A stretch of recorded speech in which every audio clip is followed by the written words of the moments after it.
আর যদি ইখলাস না থাকে আমলে, ক্ষতি কি জানেন? জান্নাত যেতে পারবেন না।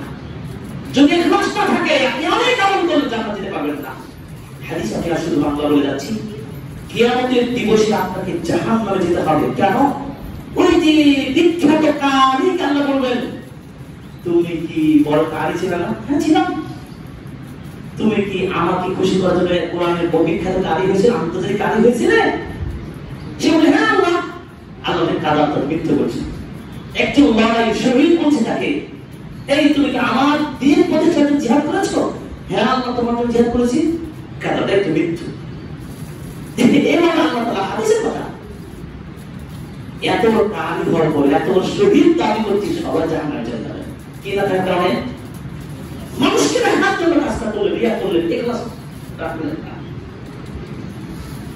এরপরে আসেন আমল কবুল হবে না, আমল কি বিফলে চলে যাবে, জিরো, আমরা এটা বলেছি।